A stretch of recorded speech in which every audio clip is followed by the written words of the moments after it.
Skyrim Special Edition is getting the Creation Club at last, and that means I get to talk about this subject some more. Yay! Oh god. I'm getting quite a lot of messages. What is your opinion on the Creation Club for Skyrim? And my opinion is pretty much, I'm not interested. If I did not make my feelings clear with regards to the Creation Club, I think it is a whole bag of who the hell cares. Really, I have got no interest in the content they are currently showing, and I really am not expecting to ever care that much about it. I really do think this is going to be something I can pretty much ignore where possible and occasionally have to chime in on one or two specific issues. There turns out to be one such specific issue, and that is the new survival mode they are discussing. Apparently, one of the things... we need a word for this. They're not mods, and they're not official DLC, because that would mean they were covered under the Season Pass. And it's not really content, is it? Because it's a mode. Alright, what? Creation Club thingy, right? There's a new survival mode thingy coming for about $5 for Skyrim.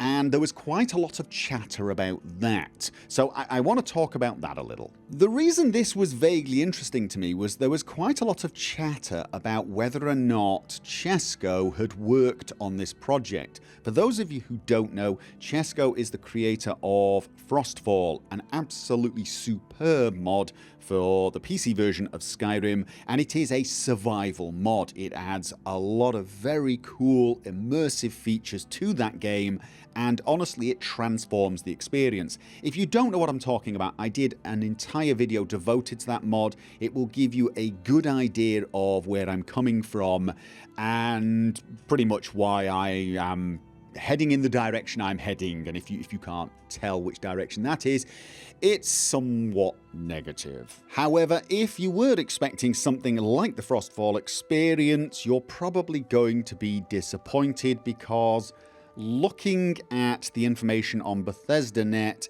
it does look more like an adapted version of survival mode for Fallout 4, except instead of being a free survival difficulty mode, it is in fact something you can buy as a microtransaction for about $5. Now, before I tread down the path of darkness and tell you why I'm fairly disappointed in this after I had a brief moment of hope when people started chattering about this, let me just say that so far of all of the content that's come to Creation Club, I still think this is actually the best.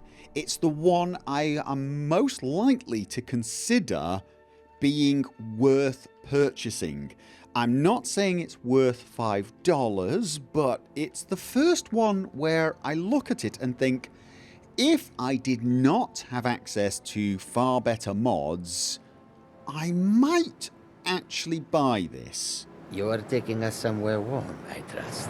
And the reason for that is I can imagine that spending $5 on this would at least get you another playthrough. You could play Skyrim again and have a noticeably different experience, and that might be a 50 or even 100 hour playthrough, and for $5 I suppose you could argue that's not terrible, although I'm probably going to end up arguing that it is vaguely terrible because, well, I'll get to that in a little while.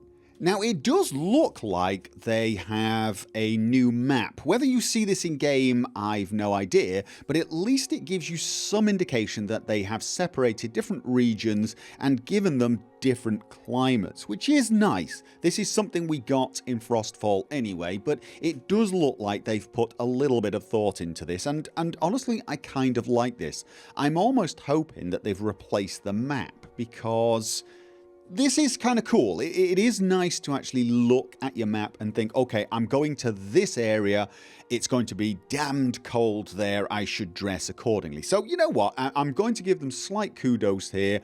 I kind of like this. I mean, I'm not sure maps have that sort of information usually, but you know what? I like it. It's got colours, shiny thing, leave me alone.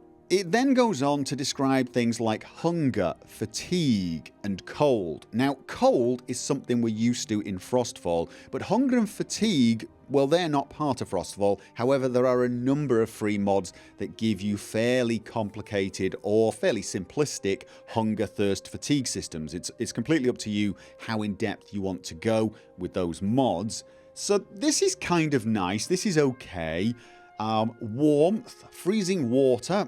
These are things, again, we got in Frostfall, and honestly, they will change the way you play. If you've never played with such a mod, you start having to rethink your travels because they've disabled fast travel. And for those of you who fast travel a lot, and you might be panicking about this, I would actually recommend you give it a try.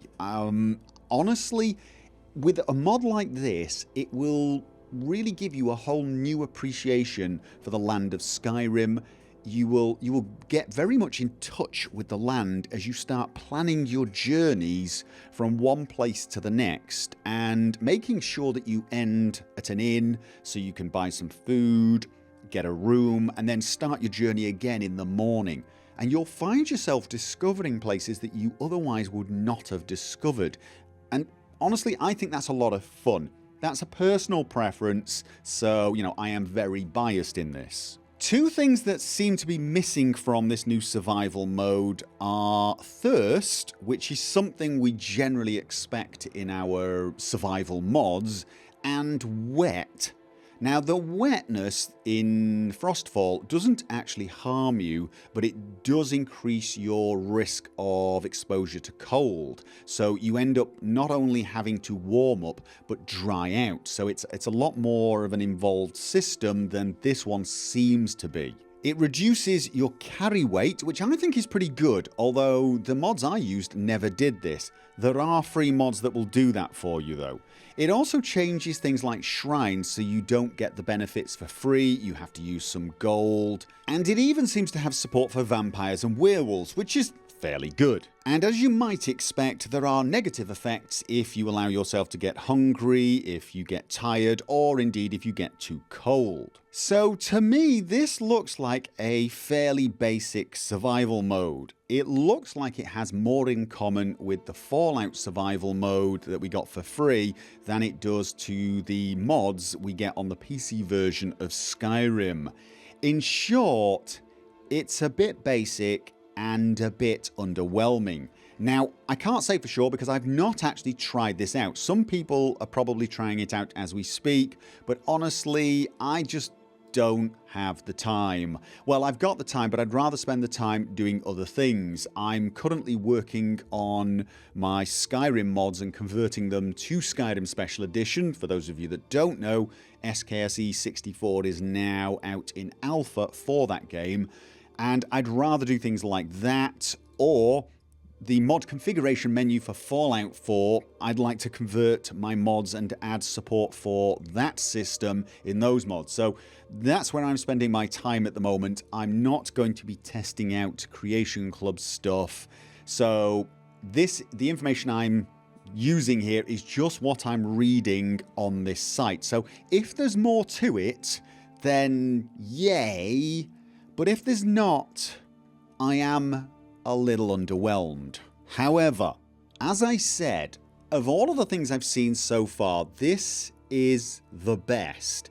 That is not a very good endorsement of this system because I honestly am not convinced this is worth $5 exactly. Although, again, as I've said, if you get a full playthrough, a whole new experience from it for $5, I guess you could argue that's not actually totally unreasonable, which is really the only reason I'm not totally dismissing this. If you're on console, this is probably your only option. I think some of the mods I've been using, you really do need SKSE or Sky UI, that sort of thing. So this is probably the next best thing. I think I would have liked to have seen it for a hell of a lot cheaper. And in fact, honestly, this possibly should have been free. I mean, it's so basic. It has a lot in common with the Fallout system. ship it for free, get a little goodwill. Maybe people will think the Creation Club's not so bad. But, you know, they didn't. They're charging for it. If you want to buy it and you're on PlayStation 4 or Xbox, I can understand that. And honestly, if I was on the Xbox, if I suddenly lost my PC and could never replace it and had to play Skyrim on the Xbox, would I consider buying this survival mode for $5? I might. But I wouldn't necessarily think I got really good value for money. Because honestly, I would have liked to have seen a lot more from this. I actually don't see why they couldn't have actually released something that challenged the free mods that we've got out there. I mean, if you've not watched the video I suggested and you don't know what Frostfall adds an entire camping system, or at least it did in its original form. That mod's been split into two now, Frostfall, which is the survival cold wet exposure part, and a camping mod that adds the ability to make tents, to make cooking pots and deploy them out in the land. You can build your own campsites out in the land. If you've ever made settlements in Fallout 4, it's kind of like that, except you make a very small camp. It's all very cool. It's got a lot of extra features. It's even got perks that you can get better at, so that you become a better survivalist. I don't see why they couldn't have added that sort of feature, and perhaps even more. We've got a mod called Wet and Cold that actually adds visible effects for water and cold. If you fall in water or it's raining, your clothes will look wet, your face and hair will look wet, and you will start dripping. You will actually start dripping. If you're cold, you might see a small layer of frost on your shoulders, and when you breathe, you can actually see your breath coming out. Again, I've done a video on that mod, you can check it out. It really adds to that feeling of living in a harsh land. They talk about how clothing can help you survive the cold, but they don't talk about adding any new clothing. So, for example, cloaks. There's a mod called Cloaks of Skyrim that will allow you to, you know, weather the storm a little better. There is another mod called Winter is Coming that gives you very thick fur cloaks, the sort of ones you see in Game of Thrones. There's nothing like that. And I can't help but feel that if they'd spent a little more time and a little more effort, they could have actually made this something that I might actually have said, you know what? That might be worth it if you're on console. You can't get the same free mods that we've got. You're not going to be able to get the same experience for free. But for $5, you can come close, you know, or match it with official content. I might have actually said, you know what? That's actually a worthwhile purchase. You know, if I was on console and I really wanted to experience what the PC gamers are experiencing with Frostfall, I need Wet and Cold, Winter is Coming, Cloaks of Skyrim, and so on. I have to spend the money, but you know what? It's worth it because it changes Skyrim so much that I just feel I'm getting something for my money. And so I feel they missed an opportunity to do something right and actually impress us a little. And I'm not terribly surprised that they failed to do that as well, because I'm not seeing the Creation Club as being anything other than, as I've already said, a bag of who the hell cares. Because even Bethesda don't seem to care about it that much. I'm not utterly convinced they're trying to make this work, and I'm not going to be convinced of that until I see something where I look at it and think, you know what? I want that. Or if I was on console, I would want that. And I'm never going to want a sword for $3. I'm not. I don't care how good the sword is, I'm never going to look at a sword and think, yes, that is something I want to spend. I can't live without that sword. Without that sword, this game is just not the same experience. That is never going to happen. And before anyone criticises me for having a go at mod makers, even though these are not mods and most of the content isn't even created by ex-mod makers, I'm not criticizing the content. I'm not criticizing the sword in this case. I'm not saying it's a terrible job, and I'm not saying the person who made it shouldn't get paid for their time. Of course they should. If Bethesda have hired them to do a job, they should get paid for that. Of course they should. Absolutely. The question is, should I buy a sword for $3? And here's how I look at this. Dragonborn is about $20. Is it $20 or something like that? It might even be cheaper. Let's say $20. For $20 I get Dragonborn, a whole new land, a load of new weapons, a load of new armor, quests, you name it, tons of stuff. For the same price I get 6 and a bit swords. Let's be generous, 7 swords. Don't tell me the Dragonborn DLC and 7 swords are equal value. Just don't tell me that, because it's just not true. It's not an insult to whoever made the sword. It is not maligning their work. It is just a simple matter of value. To me, not to them. They value their time, and I hope they got paid for their time correctly. But what does it value to me? What do these things have, what do they offer me for my money, and do I consider it to be worth it? And, that is what the Creation Club lacks right now. And, hey, maybe Bethesda will surprise me and they will release some massive new land that actually interests me. But right now, even though this is a little better than the other content I've seen on both Fallout and Skyrim, I'm not hugely impressed. And worse, I get the feeling they weren't even trying to impress us.